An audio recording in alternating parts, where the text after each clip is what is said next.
গোটা মধ্যপ্রাচ্যকে একাই অশান্ত করে রেখেছিল ইসরায়েল। তাদের কাঁধে আমেরিকার হাত থাকায় আরব বিশ্বের কেউ চোখ তুলেও তাকাতো না। একাই সেই বেপরোয়া অপ্রতিরোধ্য নেতানিয়াহু বাহিনীকে নাকানি চুবানি খাইয়ে ছাড়ছে ইরান। বুক চিতিয়ে জানান দিচ্ছে, বাঁচতে হলে শিরদাঁড় উঁচু করে বাঁচতে হবে। দেয়ালে পিঠ ঠেকে যাওয়ার পর ইরান ইসরায়েলের বিরুদ্ধে যে যুদ্ধ শুরু করেছে তাতে একটুও সায় দিচ্ছে না আরব বিশ্বের তেমন কোনো দেশ। তবে ধীরে ধীরে ঠিকই তেহরানের পাশে দাঁড়াতে শুরু করেছে রাশিয়া, তুরস্ক, উত্তর কোরিয়া, ভেনেজুয়েলা সহ বাঘা বাঘা দেশগুলো। প্রকাশ্যে এখন তারা ইসরায়েলকে চোখ রাঙাচ্ছে। কোন কোন দেশ ইরানের পক্ষে অবস্থান নিয়েছে আর তারা কি বলছে? শুরুতে চুপচাপ থাকলেও এখন বসে নেই উত্তর কোরিয়া।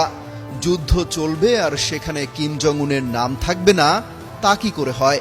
রকেটম্যান খ্যাত কিম জং উন তো ইসরায়েলকে রীতিমতো মধ্যপ্রাচ্যের ক্যান্সার হিসেবে আখ্যায়িত করেছে। নিজের রকেটম্যান নামের সুবিচার করতেই যেন ঠুসঠাস ডজনখানেক রকেট ছড়ে এনে দিন। ইরাকের সরকার আনুষ্ঠানিকভাবে তেমন কিছু না বললেও দেশটির জনগণ ঠিকই রাস্তায় নেমে গেছে ইরানের পক্ষে। মার্কিন কর্তৃত্ববাদের বিরুদ্ধে অবস্থান নিয়ে দূতাবাস কর্মকর্তাদের পর্যন্ত আপাতত হটিয়ে দিয়েছে ইরাকের মানুষ। রাশিয়া এবার প্রকাশ্যে ইসরায়েলকে হুঁশিয়ারি দিয়েছে। তারা বলছে, ইরানের পরমাণু বিদ্যুৎ কেন্দ্রে কোনোভাবেই হামলা চালানো যাবে না। এতে যুক্তরাষ্ট্র যেন নাক না গলায় তা নিয়েও সতর্ক করা হয়েছে। ইরানের বাসিন্দাদের উপর ইসরায়েলি হামলার নিন্দা জানিয়েছে দক্ষিণ আমেরিকার দেশ ভেনেজুয়েলা। তাদের জনগণও ইরানকে সমর্থন জানিয়ে মিছিল পর্যন্ত করেছে। ইরানের পক্ষে সরাসরি অবস্থান নেওয়া দেশগুলোর তালিকায় রয়েছে চীনের নামও।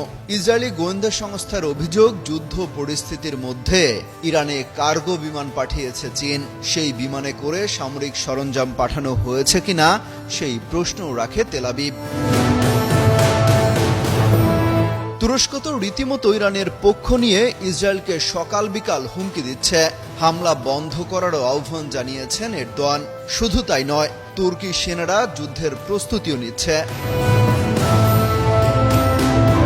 এছাড়া পাকিস্তান তো রীতিমতো ঘোষণা দিয়েছে যে কোনো সংকটে ইরানের পাশে থাকবে ইসলামাবাদ। তবে মার্কিন প্রেসিডেন্ট ডোনাল্ড ট্রাম্প পাকিস্তান সেনা প্রধানকে ডেকে নিয়ে কি তাবিজ বেঁধে দিয়েছেন তা এখনো জানা যায়নি। এছাড়া ইরানের হয়ে সরাসরি যুদ্ধে জড়িয়েছে ফিলিস্তিনের গাজার স্বাধীনতাকামী সংগঠনের সদস্য, ইয়েমেন এবং লেবাননের বিদ্রোহীরা। তারা মাঝে মাঝে ইসরায়েলকে লক্ষ্য করে রকেট আর ক্ষেপণাস্ত্র হামলা চালিয়ে যাচ্ছে।